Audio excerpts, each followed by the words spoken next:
New Salt Senior checking in. It's a Wednesday morning, and gonna have a Wednesday recipe, pardon my French here. And today I'm going to be making, I guess you call it a cottage pie, because it's going to be made with hamburger and not with lamb, so I guess you can't call it a shepherd's pie, but I think the two names are interchangeable. But first order of the day is to make some cornbread, and I'm using a recipe, not my own, get it right off the bag as they say. This is red mill. They make some pretty good products. I'm not getting paid by them, but I kind of like the products that they have. And so anyways, I'll call off the recipe real quick. Like, it's 1.5 cups of red mill gluten-free 1-on-1 baking powder. I kind of cheated on that. I didn't have quite enough, so I had to add some regular baking powder. And 1.25 cups of red mill gluten-free medium ground cornmeal. 2 cups of sugar. Excuse me, 2 tablespoons of sugar, 2 tablespoons of baking powder, 1.5 tablespoons of salt, and 1.25 cups of milk, 2 eggs, and 1/3 cup of melted butter. I have already blended all the ingredients. The dry ingredients and the wet ingredients are on the side here. And what I'm going to do is today I'm going to, try to get into the camera. One of these days I'll get a table out here so I can work an easier way. But what I'm going to do to this recipe today is just doctor it up a little bit, I hope. I'm going to be adding 1/4 cup of dried cranberries, those are ocean sprays. I've got 1 banana that I kind of smushed up. It wasn't super ripe, so they're about a little, it isn't totally creamed. And 1/2 cup, maybe a little teeny bit more of diced apple that I'm going to mix into this recipe today. And we'll see how that's going to come out. It uses 1/3 cup of oil also in there. So what I'm going to do now is I'm going to add the ingredients, but I'm going to hold back on the milk a little bit when I mix this, because I'm adding quite a bit of liquids in that mushed up banana. So I'm going to get all that stuff in here that I want to add. And oh God, I don't even want you to see what that looks like right now. All right, let me get that out of the way. So we have that in there. And I'm going to kind of get the eggs going, get all the stuff mixed in a little bit. All right. I have that. I'm going to go and I'm going to give this about, I'm going to save 1/2 cup right now. And I will probably put it in to the mix, so get everybody going in here. I know I'm not my back to you, I guess. Yeah, I'm wearing my back brace as usual. Time is taking its toll on me, I'm afraid. So, the oven is set at 375 degrees, and it looks like I'm going to be able to get some more milk in there. So we're going to give it some more. Keep working it a little bit. Get everybody mixed up happily. Alright. I'm going to change devices here a little bit. Get my spatula. Turn this in. There we go. That's much better.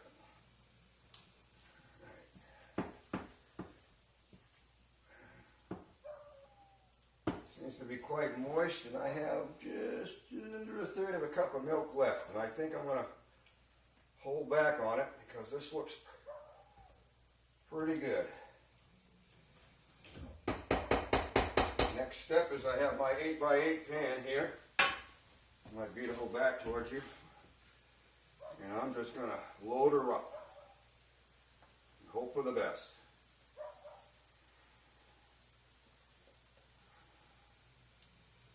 Alrighty, there's a little more scraping here and we'll have it.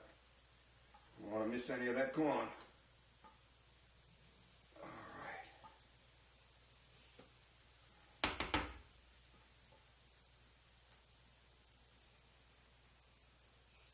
Alrighty now, the man says. Okay. It's time to hold my breath and put it in the oven. And it's set 375 degrees. And we want that in there for approximately 30 minutes. So I shall set the timer and then be turning the camera off here. Okay, where's my timer?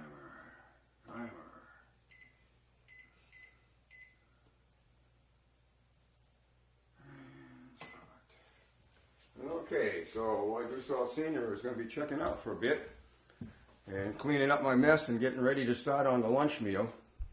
So Loyd Senior checking out. Loyd Senior, I'm back, and I'm a little bit behind the power curve. So we're going to get started on the shepherd's pie or country pie. I have approximately 1.5 pounds of hamburger in here.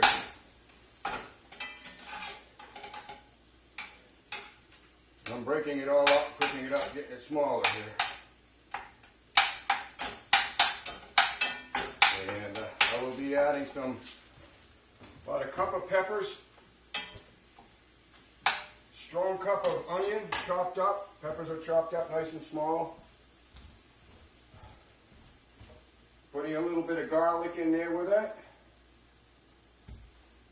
And about a tablespoon probably or so of garlic.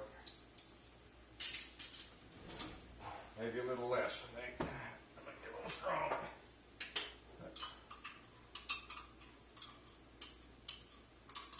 And about 3/4 of a tablespoon is going in. Alright. I'm going to toss in the peppers and the onions. Sorry. And I'm going to cook all this stuff up right now. Get it start to cook down a little bit. I've already made some mashed potatoes. That was done. I have approximately 5 cups of diced potatoes that I boiled and ready to rice to do the topping for this. So I'm going to add about a tablespoon or a teaspoon or so of pepper to this. And I'm going to start cooking it down. And when I get to add some more ingredients, I will bring us back on. Loyd Senior checking out. Okay, I'm back now for a quick update. I upped the ante on the hamburger. So we have a full 2 pounds, which is all broken up nicely. And what I'm going to do now to the peppers and onions and the seasoning, which I did about a little under a teaspoon of pepper in there and 2 or 3 good shakes of my favorite seasoning, Old Bay, to it. And now I'm going to add 2 cups of peas and carrots, frozen peas and carrots to the mix here. And get that rolling inside. There we go.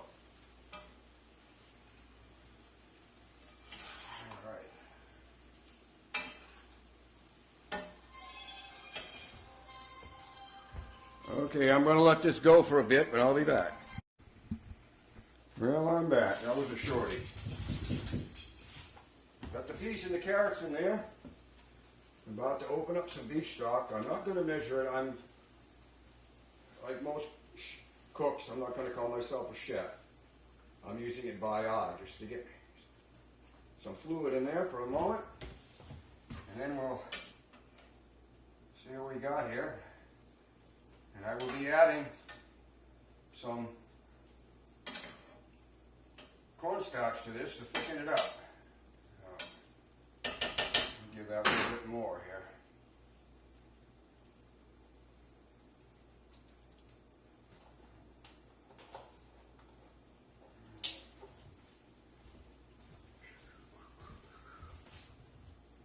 All right. Put a couple of tablespoons of cornstarch and a little bit of cold water and add it to the mix here. I shall eyeball the water and make sure my spoon is dry.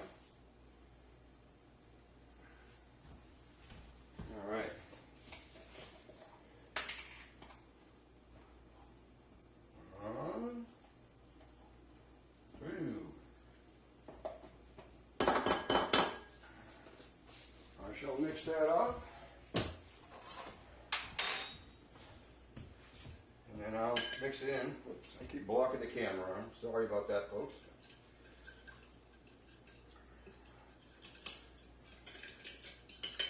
Hoping I get all the lumps out of there before I add that to the mix.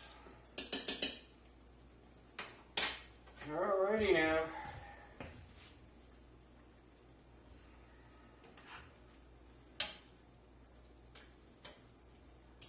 You can always stick in it a little bit more, so I'm not worried. We'll just keep an eye on it. If I have to go a little bit more, we'll go a little bit more. We'll let this cook down a little bit, and I shall be back. I'll let you know if I have to add more or if it thickens all by its lonesome. It's just about ready to go in the pan. Loyd Senior checking out. Well, I'm back. I'm about to ladle some of this into my pan here. I'm going to keep some of the gravy in here if I can. Just put the base stock in here mostly.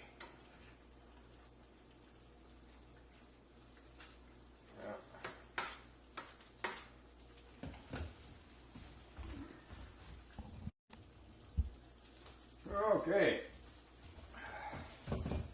turn the heat down here. What I'm going to do is ladle this into my pot here.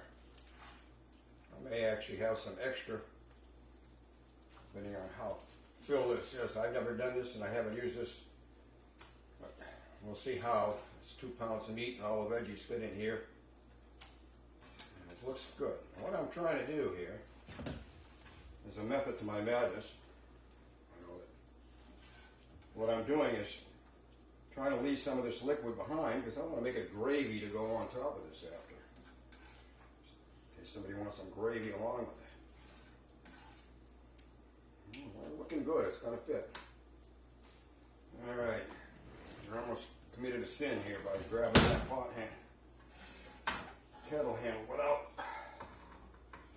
a pot holder. Alright, see if I can get all the veggies out and leave the juice. I added about a tablespoon of salt and a tablespoon of Worcestershire sauce. Okay, I think we have enough here that I can make a little gravy with that. Okay, off with the burner for now. We'll leave that in the pan. Now I'm going to spread all this out, and I'll save you the trouble of watching me go through the problem through the exercise of mashing the potatoes. Like I said, I got about 5 cups of potatoes here, and once I clear the deck here, I'm going to run them through a masher, add 3/4 of a stick of butter to it, some milk to mix it up, and I will be adding some cheddar cheese to that also. So, as I'm wandering around here like a lost soul, I am going to turn off the camera. Well, I'm back. The pan is filled with the goodies that are going to be going in the oven. The oven is 375. Potatoes are nicely mashed. I'm going to add to those potatoes 1/2 cup of shredded cheddar. Mix it in with the batch of potatoes, and then I'm going to put it on the top.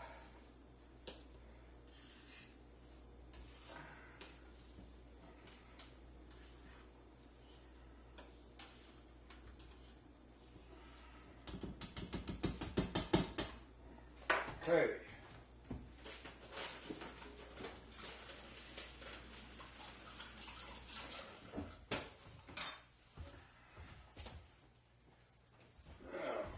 Disappear for a moment there. All right. I'll try to get some of this in view. Okay, what I'm going to do is just start putting this potato plops here on top.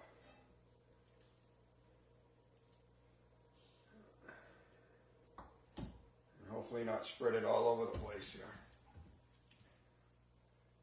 All right, it's coming. All righty, a little more there.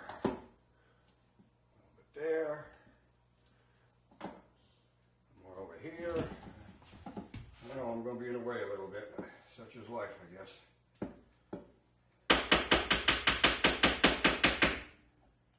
Okay, I'm hoping this is going to be enough to top this here. We'll know shortly. I'm just going to kind of pat it down, try to keep the goodies underneath.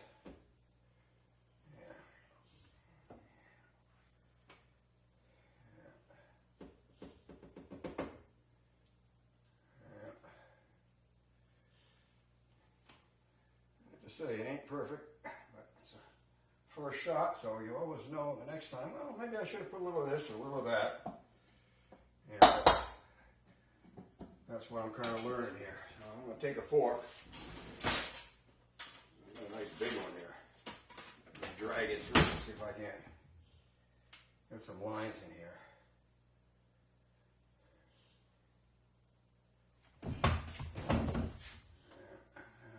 Spread the potatoes out here a little bit.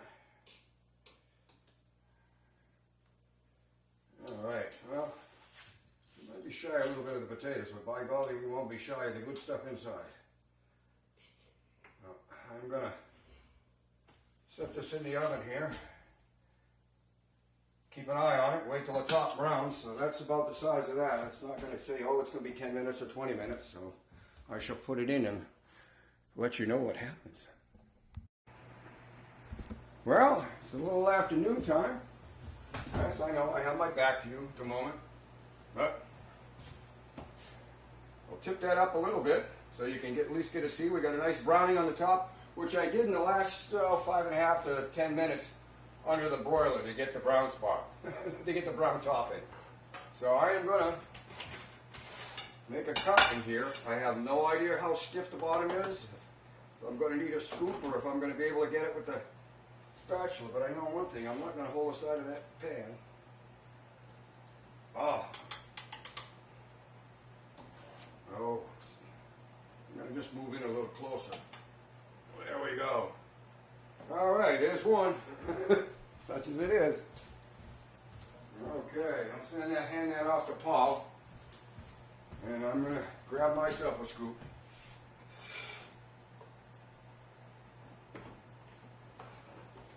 Whoops.